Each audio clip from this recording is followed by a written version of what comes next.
पटना का इतिहास, संस्कृति और सभ्यता की गाथा। पटना की ऐतिहासिक यात्रा। नमस्कार दोस्तों, स्वागत है आपका हमारे चैनल पर। आज हम बात करेंगे एक ऐसे शहर के बारे में जो न सिर्फ भारत के इतिहास में महत्वपूर्ण स्थान रखता है, बल्कि आज के आधुनिक समय में भी अपनी विशेष पहचान बना चुका है। हम बात कर रहे हैं पटना की, जो बिहार राज्य की राजधानी है। ये शहर प्राचीन काल से लेकर आज तक हर दौर में अपनी संस्कृति, व्यापार, राजनीति और धर्म में महत्वपूर्ण भूमिका निभाता आ रहा है। पटना शहर का एरियल व्यू। पटना के प्रमुख स्थल जैसे गोलघर, पटना साहिब गुरुद्वारा और गंगा नदी के दृश्य। आइए इस वीडियो में हम पटना के ऐतिहासिक, सांस्कृतिक और आधुनिक पहलुओं की एक झलक देखेंगे और जानेंगे कैसे ये शहर भारत के इतिहास में महत्वपूर्ण भूमिका निभाता है। एक प्राचीन पटना का इतिहास। Video host. पटना, जिसे पहले पाटलिपुत्र के नाम से जाना जाता था, का इतिहास लगभग 2500 साल पुराना है। ये शहर मौर्य साम्राज्य के समय से ही एक महत्वपूर्ण स्थल रहा है। पाटलिपुत्र मौर्य साम्राज्य की राजधानी थी और यहीं से सम्राट चंद्रगुप्त मौर्य और सम्राट अशोक ने अपने साम्राज्य का संचालन किया। मौर्य साम्राज्य का मानचित्र, पाटलिपुत्र का प्राचीन चित्र, अशोक स्तंभ और पाटलिपुत्र के अवशेष। होस्ट जारी रखें। सम्राट चंद्रगुप्त मौर्य ने पाटलिपुत्र को न केवल एक मजबूत प्रशासनिक केंद्र बनाया, बल्कि यह शहर व्यापार और शिक्षा का भी एक प्रमुख केंद्र बन गया। इसके बाद सम्राट अशोक ने इस शहर को और भी समृद्ध किया। उनका शासन बहुत ही शांतिपूर्ण था और उन्होंने धर्म का प्रचार किया। अशोक का प्रसिद्ध धम्म संदेश पाटलिपुत्र से ही पूरे साम्राज्य में फैलाया गया। सम्राट अशोक का चित्र, अशोक स्तंभ, पाटलिपुत्र के ऐतिहासिक अवशेष और पुरानी वास्तुकला की छायाएं। होस्ट जारी रखें। पाटलिपुत्र के प्राचीन समय में ये शहर न केवल अपने किलों और महलों के लिए प्रसिद्ध था, बल्कि यहाँ का विशाल पुस्तकालय और शिक्षा का केंद्र भी प्रसिद्ध था। नालंदा विश्वविद्यालय, जो पाटलिपुत्र से करीब था, एक प्रसिद्ध शिक्षा संस्थान था और इसका असर आज भी बिहार में महसूस किया जा सकता है। नालंदा विश्वविद्यालय का ऐतिहासिक चित्र, प्राचीन पुस्तकालय और शैक्षिकी गतिविधियों के दृश्य। होस्ट जारी रखें। पाटलिपुत्र का ये स्वर्णिम काल मौर्य साम्राज्य के बाद गुप्त साम्राज्य में भी जारी रहा। गुप्त काल को भारतीय इतिहास का स्वर्णिम युग कहा जाता है और इस दौरान पटना में कला, विज्ञान और साहित्य का विकास हुआ। होस्ट निष्कर्ष। तो दोस्तों, यही था पटना का प्राचीन इतिहास, जहां एक समय में ये शहर पूरे दक्षिण एशिया का एक प्रमुख केंद्र हुआ करता था। इसने भारतीय उपमहाद्वीप को शांति, शिक्षा और सांस्कृतिक समृद्धि की दिशा में मार्गदर्शन किया। 2. मध्यकालीन और ब्रिटिश काल। पटना का इतिहास सिर्फ प्राचीन काल तक सीमित नहीं है, बल्कि मध्यकाल और ब्रिटिश शासन के दौरान भी ये शहर बेहद महत्वपूर्ण बना रहा। शेरशाह सूरी के शासनकाल में पटना व्यापार का एक प्रमुख केंद्र बन गया। उन्होंने ग्रैंड ट्रंक रोड का निर्माण किया, जो भारत को पूर्व से पश्चिम तक जोड़ता है। मध्यकाल में पटना व्यापारियों और शिल्पकारों का गढ़ बन गया। मसालों, रेशम और कपड़ों का व्यापार इस क्षेत्र की अर्थव्यवस्था की रीढ़ बन गया। ब्रिटिश काल। जब अंग्रेजों ने भारत पर कब्जा किया, तब पटना औपनिवेशिक प्रशासन का हिस्सा बन गया। उन्होंने पटना में कई नई इमारतें और संरचनाएं बनाई। उन्हीं में से एक है गोलघर। गोलघर का क्लोजअप और अंदरूनी संरचना। ब्रिटिश काल की अन्य इमारतें। क्या आप जानते हैं, गोलघर 1786 में अकाल के दौरान अनाज भंडारण के लिए बनाया गया था। हालांकि इसमें कभी अनाज स्टोर नहीं किया गया। आज ये पटना का एक प्रमुख पर्यटन स्थल है। गोलघर की सीढ़ियों से पटना का व्यू। होस्ट निष्कर्ष। मध्यकालीन और ब्रिटिश काल ने पटना को एक नई पहचान दी। एक और व्यापार और कला का विकास हुआ, तो दूसरी ओर आधुनिक संरचनाओं का निर्माण हुआ। ये शहर इतिहास के हर चरण में अपनी अहम भूमिका निभाता रहा। 3. पटना के प्रमुख पर्यटन स्थल। अब बात करते हैं पटना के प्रमुख पर्यटन स्थलों की, जो इसे एक खास स्थान बनाते हैं। अगर आप पटना आए, तो ये जगहें आपकी यात्रा का अहम हिस्सा बननी चाहिए। 1. गुरुद्वारा पटना साहिब। Video host. पटना साहिब सिख धर्म के 10वें गुरु गुरु गोविंद सिंह का जन्म स्थान है। यह एक ऐतिहासिक और धार्मिक स्थल है जो लाखों श्रद्धालुओं को आकर्षित करता है। गुरुद्वारे के अंदर की शांति और वातावरण आपको एक अद्भुत अनुभव देता है। गुरुद्वारा पटना साहिब का बाहरी दृश्य। श्रद्धालु गुरु ग्रंथ साहिब का पठन करते हुए 2 गोलघर 1786 में शेरशाह सूरी के आदेश पर अकाल के समय अनाज संग्रह के लिए बनाया गया था। हालांकि इसका इस्तेमाल अनाज रखने के लिए कभी नहीं हुआ, लेकिन आज ये पटना का एक प्रमुख पर्यटन स्थल बन चुका है। गोलघर की सीढ़ियों से पूरे शहर का दृश्य देखना बहुत ही रोमांचक अनुभव है। गोलघर की सीढ़ियों से दृश्य, गोलघर के अंदर और बाहर के close up. 3 Patna museum. Video host. Patna museum Bihar की सांस्कृतिक धरोहर का अनमोल खजाना है। यहाँ आपको प्राचीन मूर्तियाँ, शिलालेख और बिहार के इतिहास से जुड़ी कई महत्वपूर्ण वस्तुएं देखने को मिलती हैं। ये स्थल न केवल इतिहास प्रेमियों के लिए बल्कि कला प्रेमियों के लिए भी एक आदर्श स्थान है। पटना म्यूजियम में प्रदर्शित मूर्तियों और अन्य सांस्कृतिक धरोहरों के क्लोजअप। 4 पटन देवी मंदिर। Video host. पटन देवी मंदिर पटना के प्रमुख धार्मिक स्थलों में से एक है। यह मंदिर देवी पटन के सम्मान में बना है और यहाँ पर पूजा अर्चना के लिए दूर दूर से भक्त आते हैं। यह मंदिर पौराणिक कथाओं से जुड़ा हुआ है और बहुत ही श्रद्धा और आस्था का केंद्र है। पटन देवी मंदिर का बाहरी दृश्य। मंदिर में पूजा अर्चना करते भक्त। 5 गंगा घाट। गंगा नदी के किनारे बसे पटना के घाटों का दृश्य बहुत ही मनमोहक है। यहाँ पर आप सूर्यास्त और सूर्योदय का अद्भुत दृश्य देख सकते हैं। खासकर छठ पूजा के दौरान यहाँ का माहौल कुछ अलग ही होता है, जब लाखों श्रद्धालु गंगा नदी में आस्था की डुबकी लगाते हैं। गंगा घाटों पर सूर्योदय और सूर्यास्त का दृश्य। छठ पूजा के दौरान घाट पर श्रद्धालु।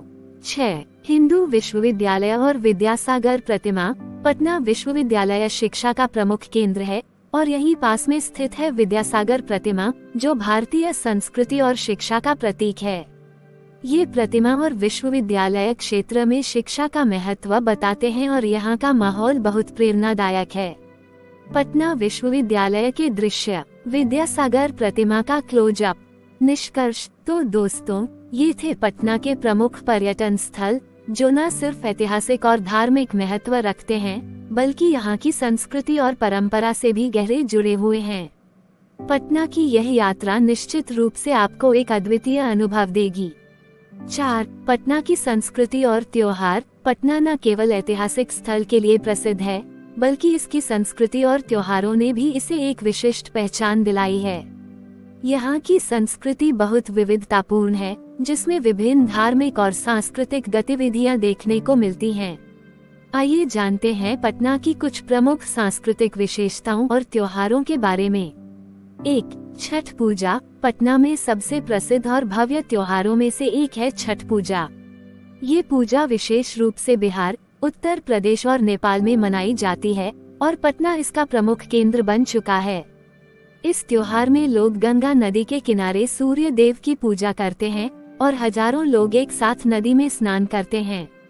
गंगा घाटों पर छठ पूजा के दौरान श्रद्धालु सूर्योदय और सूर्यास्त के समय पूजा करते हुए सूर्य देव को अर्घ्य देते हुए भक्त। ये पूजा बहुत श्रद्धा और विश्वास के साथ की जाती है और इसका दृश्य बहुत ही भव्य और आकर्षक होता है। यहाँ के घाटों पर इस दिन का माहौल एक अद्वितीय दृश्य प्रस्तुत करता है। 2 पटना के लोकगीत और नृत्य। पटना की संस्कृति में लोकगीतों और नृत्य का बहुत महत्वपूर्ण स्थान है। यहाँ के लोकगीत और पारंपरिक नृत्य भारतीय संस्कृति की गहरी जड़ों से जुड़े हुए हैं। बिहू, झूमर और लोक नृत्य की प्रस्तुति। लोक गीतों का गायन और नृत्य। यहाँ की लोक संगीत और नृत्य कृतियाँ न सिर्फ मनोरंजन का साधन हैं, बल्कि ये लोग अपनी संस्कृति, परंपराओं और भावनाओं को व्यक्त करने का माध्यम भी हैं। 3 खान पान। लिट्टी चोखा और अन्य स्वाद। अगर बात करें पटना के स्वादिष्ट भोजन की, तो आपको यहाँ के प्रसिद्ध लिट्टी चोखा को जरूर ट्राई करना चाहिए। लिट्टी गेहूं के आटे से बनाई जाती है और इसे तिल और आटे की मिश्रित पेस्ट में भरा जाता है। इसे चोखा, बैंगन, आलू या टमाटर के साथ खाया जाता है।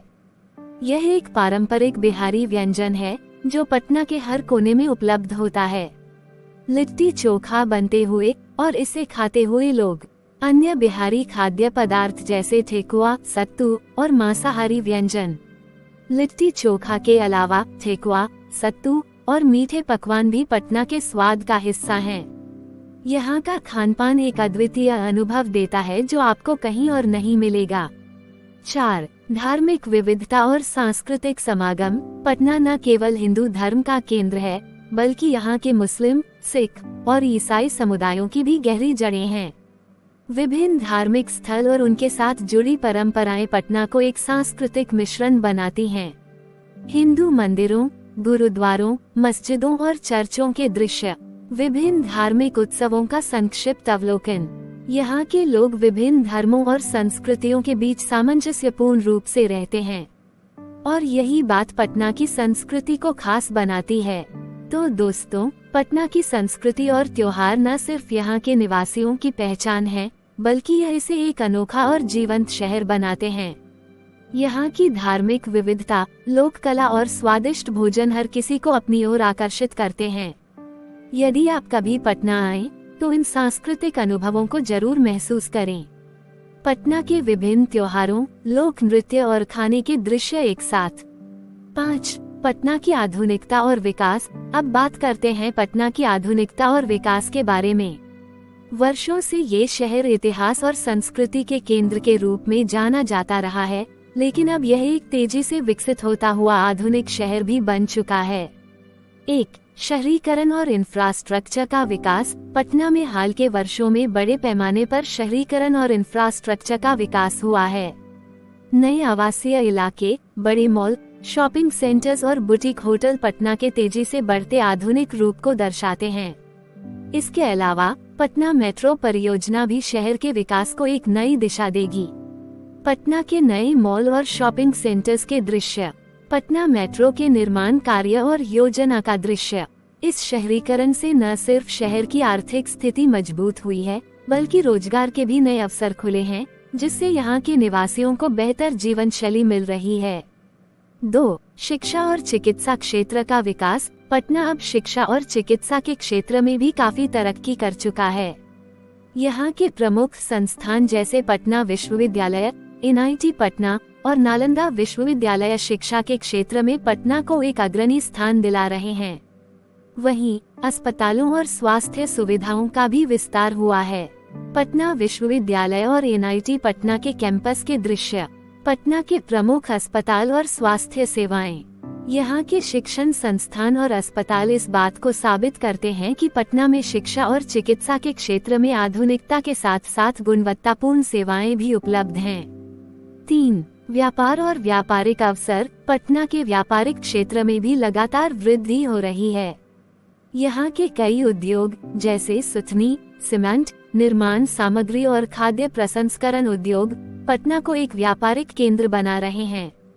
इसके अलावा पटना के व्यापारियों और निवेशकों के लिए बढ़ते अवसर शहर के विकास को और भी गति दे रहे हैं। पटना के व्यावसायिक क्षेत्रों, औद्योगिक संस्थानों और व्यापारिक गतिविधियों के दृश्य। पटना अब केवल एक ऐतिहासिक और सांस्कृतिक केंद्र नहीं, बल्कि एक समृद्ध और विकासशील व्यापारिक केंद्र बन चुका है। 4. पर्यटन और नई परियोजनाएं। पटना में पर्यटन को बढ़ावा देने के लिए कई नई परियोजनाओं पर काम चल रहा है। गंगा नदी के किनारे पर्यटन को बढ़ावा देने के लिए विकसित की जा रही सुविधाएं, शहर के आकर्षण स्थल और नए रिजॉर्ट्स पटना को एक प्रमुख पर्यटन स्थल बना रहे हैं। गंगा नदी के किनारे बनने वाले पर्यटक स्थल, रिजॉर्ट्स और क्रूज सेवाएं, पर्यटन स्थलों का दृश्य और नए रिक्रिएशन हब। इस तरह पटना न केवल अपनी ऐतिहासिक और सांस्कृतिक धरोहर को संजोकर रखे हुए है, बल्कि यह एक आधुनिक शहर भी बन चुका है जो शिक्षा, चिकित्सा, व्यापार और पर्यटन के क्षेत्र में महत्वपूर्ण भूमिका निभा रहा है। इस शहर का विकास और भविष्य निश्चित रूप से उज्जवल है। पटना के विकास के विभिन्न पहलुओं को संक्षेप में दिखाते हुए, तो दोस्तों, आपको यह वीडियो कैसा लगा? अगर आपको पटना का इतिहास, संस्कृति और सभ्यता की गाथा के बारे में नई और रोचक जानकारी मिली हो, तो इस वीडियो को लाइक करना न भूलें। अगर आपको लगता है कि ये जानकारी आपके दोस्तों और परिवार के लिए भी उपयोगी हो सकती है, तो इसे शेयर जरूर करें ताकि और लोग भी इस रहस्यमयी गहराई के बारे में जान सकें। और हाँ, हमें कमेंट करके बताएं कि आपको वीडियो का कौन सा हिस्सा सबसे ज्यादा पसंद आया। आपके सुझाव और फीडबैक हमें बेहतर कंटेंट बनाने में मदद करेंगे। चैनल को सब्सक्राइब करना बिल्कुल न भूलें और साथ में लगे बेल आइकन को दबा दें ताकि आपको हमारी अगली वीडियो की नोटिफिकेशन सबसे पहले मिले। हम जल्द ही एक और मजेदार और ज्ञानवर्धक वीडियो के साथ हाजिर होंगे। तब तक के लिए धन्यवाद। लाइक करें, शेयर करें, कमेंट करें, सब्सक्राइब करें। मिलते हैं अगली वीडियो में, तब तक के लिए जय हिंद।